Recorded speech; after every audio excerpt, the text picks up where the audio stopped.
Pagpalang umaga sa inyong lahat. Dito naman po ang Hiwaga ng Pangasinan po na magbabagi po ng iba't ibang karunungan din po. Ay sana po ay mag-subscribe, mag-like and share. Pindot na rin po ang bell icon para palagi po kayo updated sa aking mga susunod na mga video. Pagkakalob ko po lahat po ang aking mga nalalaman po dito sa Hiwaga ng Pangasinan at mga orasyon at mga iba't ibang mapanggamot ng mga orasyon. Dito po lamang po matutuklasan sa Hiwaga ng Pangasinan. Pakatandaan po lamang, gamitin po lamang sa kabutihan, huwag sa kasamaan. Gamitin upang makatulong sa mga taong nangangailangan po. At huwag pong ipagyabang. Ang sisir ko po ngayon sa inyo ay yung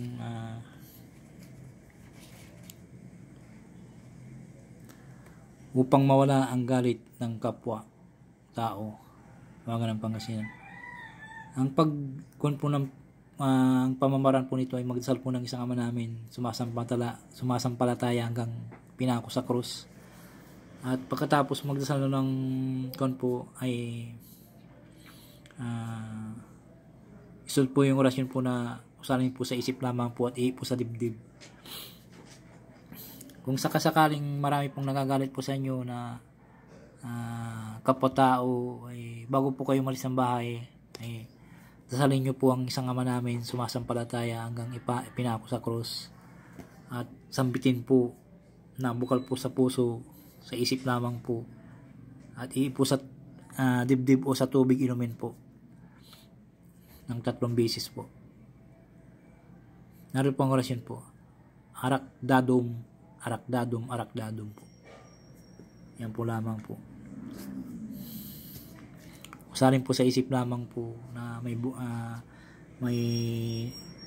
nais po na talagang tiwala po sa sarili, at kakalob po sa inyo ng mga espiritu na gumabantay po dito sa orasyon na ito.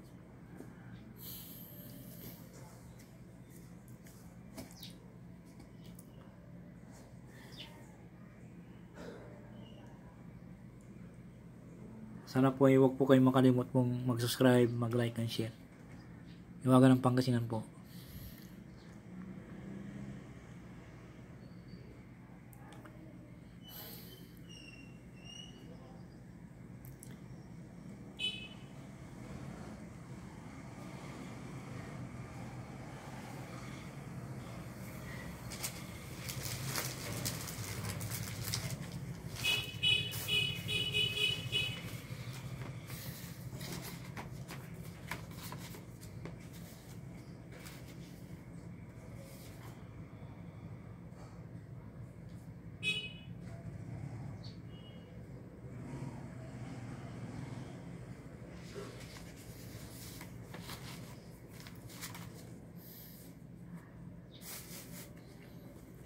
Maraming salamat po sa pag-unawa po at panunod po.